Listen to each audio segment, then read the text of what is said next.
रवा महीने में होने वाले FATF यानी फाइनेंशियल एक्शन टास्क फोर्स के वर्चुअल इजलास में पाकिस्तान को जो FATF की ग्रे लिस्ट है उससे निकालने का फैसला होना है। वजीर खारजा शाह महमूद कुरैशी साहब कहते हैं कि पाकिस्तान ने शानदार पेशरफ्त करते हुए FATF के जो 27 नुकात थे उनमें से 21 नुकात पर अमल दरामद करा लिया है। उन्होंने ये खुशखबरी भी सुनाई है कि पाकिस्तान इस वर्चुअल इजलास में फाइनेंशियल एक्शन टास्क फोर्स की ग्रे लिस्ट से निकल जाएगा। दूसरी जानब मुल्क में महंगाई रोज़ बरोज़ बढ़ रही है। मईशत से मुताल्लिक इन अहम मामलात पर गुफ्तगू करेंगे। माहिर मईशत फ़ारूक सलीम साहब हमारे साथ मौजूद हैं। अस्सलाम वालेकुम फ़ारूक साहब, बहुत शुक्रिया प्रोग्राम में वक्त देने के लिए। इस महीने FATF का वर्चुअल इजलास है, पाकिस्तान को ग्रे लिस्ट में रखने या निकालने का फैसला होगा। अब पाकिस्तान ने एंटी मनी लॉन्ड्रिंग और दहशतगर्दी की माली मुआवनत से मुताल्लिक कई कवानीन में तरमीम की है।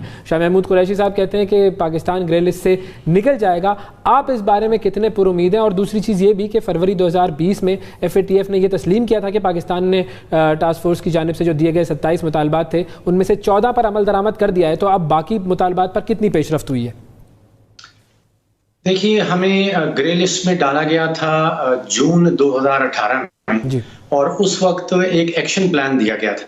देखिए, ये जो मगरबी इदारे हैं FATF किस्म के, इनके जो एक्शन प्लान्स होते हैं वो बड़े साफ व शफाफ होते हैं। वो आपको टू द पॉइंट बताया जाता है। हमें बताया गया था कि 27 पॉइंट्स ऐसे हैं जिसके ऊपर पाकिस्तान को अमल दरामद करना है। अब कई महीने गुजर गए, हम सुन रहे हैं कि उनमें से 14 पॉइंट्स के ऊपर पाकिस्तान ने काम कर दिखाया है, यानी कि कंप्लायंट हो गए हैं, और 13 के ऊपर अभी काम होना बाकी है। अब तशवीश की बात यह है कि 2 साल गुजर रहे हैं और जब महीना भर रह जाता है, कुछ हफ्ते रह जाते हैं FATF के सेशन से, तो उस वक्त पाकिस्तान जो है गर्म जोशी से उसके ऊपर काम करना शुरू कर देता है। पहले साल 2 साल से शायद उसको हम बैक बर्नर पे डाल देते हैं, उसको भूल जाते हैं। अभी तक ये पता नहीं है कि जो 13 पॉइंट्स जिनके ऊपर अमल दरामद नहीं हुआ था उनके ऊपर क्या कंप्लायंस इस वक्त हो चुकी हुई है या नहीं हुई। आपने जैसे कहा कि नेशनल असेंबली ने बड़ा तेजी से काम किया और कुछ नए कवानीन जो है कानून साजी इस हवाले से जरूर हुई है। लेकिन 3 चीजें हैं जिसके ऊपर हर मुल्क को जांचा जाता है, मेजर किया जाता है। उसमें से पहली चीज है कानून साजी, दूसरी चीज है इदारों की काबिलियत, यानी कि अगर पाकिस्तान ने कानून साजी कर दी है तो क्या पाकिस्तान के पास ऐसे इदारे हैं, इस काबिल हैं जो उस कानून साजी के ऊपर अमल कर दिखाएं। और फिर नताइज, यानी कि कन्विक्शन, सजा कितने लोगों को हुई है या नहीं हुई। तो जहां तक मेरा तज्जिया है, मुझे लग रहा है कि हम ग्रे लिस्ट में ही रहेंगे, क्योंकि हमने 13 पॉइंट्स के ऊपर अभी तक काम नहीं किया। कानून साजी शायद हो गई है, लेकिन अभी तक हमारी जो कन्विक्शन का रेट है, जो सजा देने का रेट है, वो बहुत ही कम है। तो ब्लैक लिस्ट में बहुत ममालिक कोशिश कर रहे हैं। इंडिया की कोशिश है कि पाकिस्तान को ब्लैक लिस्ट किया जाए, लेकिन जब तक 3 ममालिक जो हैं जिनमें चाइना, मलेशिया और तुर्की शामिल हैं, ये पाकिस्तान का साथ देते रहेंगे तो हम ग्रे लिस्ट में ही रहेंगे। ब्लैक लिस्ट में जाने का चांस बड़ा कम है। अच्छा फ़ारूक साहब, ये भी बताइएगा कि महंगाई की अगर हम बात करें, सबसे ज़्यादा प्रॉब्लम आवाम को भी महंगाई की है। महंगाई हफ्तों के हिसाब से बढ़ती जा रही है और ख़ुद हुकूमती तर्जुमान भी ये बात तस्लीम कर रहे हैं कि तमाम अशारिये हमारे काबू में हैं सिवाय महंगाई के। तो ये महंगाई बहुत ज़्यादा जो आउट ऑफ कंट्रोल हो गई है, इसकी क्या वजह आपको नज़र आती है? देखिए, बड़ा साफ वाज़ेह है कि हुकूमत की तरजीहात जो हैं वो माशी नहीं है। सितंबर का सारा महीना खोल के देख लीजिए, जो मीडिया का फोकस रहा, जो अपोजिशन का फोकस रहा, जो हुकूमती जमात का फोकस रहा, वो सितंबर के महीने में ये था कि chief of the army staff साहब ने किसको बुलाया है, किसके मुतालिक बात हुई है, क्या मरियम नवाज साहिबा के हवाले से कंसेशंस मांगी गई हैं या नहीं मांगी गई। अक्टूबर का महीना निकल गया, FIRs के अंदर और किन किन लोगों को गद्दारी के तमगे दिए गए हैं। जो बीमारी है महंगाई की, वो मैं समझता हूं कि वो बीमारी है पाकिस्तान के गरीब लोगों की। वो बीमारी पाकिस्तान के वुज़रा को, पाकिस्तान की ऑपोजिशन को या मीडिया को भी इसमें शामिल कर लीजिए। सबका फोकस जो है वो सियासत पे रहता है, मईशत के ऊपर बहुत ही कम आता है। जबकि 22 करोड़ पाकिस्तानी जो हैं, जो आम पाकिस्तानी हैं, उनकी जो अव्वलीन प्रॉब्लम है वो माशी नेचर की है, और हमारे यहाँ मीडिया, हुकूमत और ऑपोजिशन वाले सारा फोकस जो है वो सियासत के ऊपर करते हैं। अब अंदाजा कीजिए कि आज मटर बाजार में 280 रुपए किलो बिक रहा है।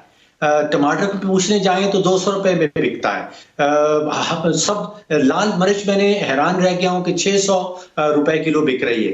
तो जो गरीब तबकात हैं वो मेरी समझ से इस वक्त बाहर है कि वो अपने घर का खर्चा जो है वो किस तरह बना रहे हैं। पाकिस्तान का कौन सा ऐसा खाना बनाया जा सकता है जिसमें आलू ना शामिल किया जाए, मिर्च ना शामिल की जाए, टमाटर ना शामिल किए जाएं, प्याज ना शामिल किए जाएं। ये सारी चीजें आम आदमी की पहुंच से बहुत ऊपर निकल गई हैं और ना इस पे ऊपर हुकूमत कोई खास फोकस करती है, ना ऑपोजिशन फोकस करती है। और मैं देख रहा हूं कि मीडिया की भी ज्यादातर बहस जो है वो तो ये तो ठीक है कि महंगाई बढ़ रही है, लेकिन अब अगर हम हुकूमत की पॉलिसी के ऊपर बात करें तो हुकूमत को करना क्या होगा? मईशत की बेहतरी के लिए, महंगाई पर काबू पाने के लिए हुकूमत को करना क्या चाहिए? देखिए, तीन चीजें जो आम पाकिस्तानियों के लिए जो टॉप ऑफ द लिस्ट में आ रही हैं। सबसे पहले तो महंगाई का मामला है कि महंगाई को किस तरह नीचे लाया जाए। मुझे ये तासुर मिलता है कि शायद हुकूमत ये सोच रही है कि डंडे का इस्तेमाल करके महंगाई को नीचे लाया जा सकता है। शायद टेम्परेरीली कुछ फीसद जो है वो कीमतों को नीचे लाया जा सके, लेकिन असल प्रॉब्लम जो है टमाटर महंगा क्यों है, मटर महंगा क्यों है, प्याज महंगा क्यों है, इसकी असल वजह यह है कि सप्लाई इनपुट्स जो हैं, आपकी खाद की कीमत, आपकी पेट्रोल की कीमत, आपकी बिजली की कीमत, आपके टैक्सेस का बोझ, ये हुकूमत ने इतना ज्यादा बढ़ा दिया है कि जो इनपुट हो रही है मटर के अंदर, टमाटर के अंदर, उसकी ट्रांसपोर्टेशन के अंदर, वो इतनी कीमत इसको बढ़ जाती है। और ये सारी बढ़ाई जो हो रही है, जो इंक्रीज की गई है, वो हुकूमत की अपनी अपना किया हुआ उसकी इंक्रीज है। बिजली की कीमत हुकूमत ने बढ़ाई है, गैस की कीमत हुकूमत ने खुद से बढ़ाई है, पेट्रोल की कीमत जो है वो जैसे ही हमारा रुपया गिरता है तो उसकी कीमत खुद से बढ़ जाती है। अगर हुकूमत महंगाई के ऊपर किसी किस्म का कंट्रोल करना चाहती है तो जो इनपुट कॉस्ट हैं इन सब चीजों की, उसको जब तक नीचे नहीं लाया जाएगा उस वक्त तक महंगाई को कंट्रोल नहीं किया जा सकता। डंडे के जोर के ऊपर महंगाई को मैं समझ रहा हूं कि बिल्कुल भी कंट्रोल नहीं किया जा सकेगा जब तक इनपुट कॉस्ट को आप नीचे नहीं। ठीक है। अच्छा फारूक साहब, क्योंकि आपने बिजली की कीमतें और गैस की कीमतों की बात की, तो उसी से मेरा रिलेटेड सवाल है कि पाकिस्तान के एक तो गर्दिशी कर्जों के हवाले से बताइएगा और फिर बिजली की कीमतों में इजाफे की क्या वजह, ये भी बताइए। अब हम बात कर रहे हैं बिजली के शोबे की, और उसमें मुझे याद है कि अगस्त 2018 में जब पीटीआई की हुकूमत आई थी तो हमें पावर डिवीजन वालों ने ब्रीफिंग दी थी और उन्होंने कहा था कि पीएमएलएन 1100 अरब रुपए का गर्दिशी कर्जा हमारे पे छोड़ के जा रही है, जो वाकई में उस वक्त बहुत बड़ी अमाउंट लगती थी। अब हमें बताया जा रहा है कि वो बढ़ के तकरीबन 2200 अरब पे पहुंच गई है, यानी कि पिछले 2 सालों में कोई 1100 अरब रुपए का उसमें इजाफा हुआ है। इसमें 2 या 3 एलिमेंट सामने आते हैं। एक तो बिजली की चोरी है, दूसरा महंगी बिजली जो खरीदी जा रही है आईपीपी से। इन दोनों को अगर आप जमा कर लें और फिर जो हुकूमत बिल भेजती है उसको उसके एवज 90% जो है वो रिकवरी होती है। ये तीनों चीजें मिला के हमारा गर्दिशी कर्जा बच जाता है। अब पिछले महीने हमें बताया गया था कि हुकूमत ने आईपीपीस के साथ एक एमओयू साइन कर लिया है और रेट को रीनिगोशिएट कर लिया गया है, जिसके नतीजे में महंगी बिजली जो है वो सस्ती होना शुरू हो जाएगी। ये पिछले महीने की बात है। उसके बाद से कम से कम 2 दफा बिजली का टैरिफ जो है उसका रेट बढ़ाया गया है। इसका मतलब ये है या तो जो एमओयू साइन किया गया था उसकी कोई वैल्यू नहीं है और या उसके नतीजे में कुछ भी नहीं निकला।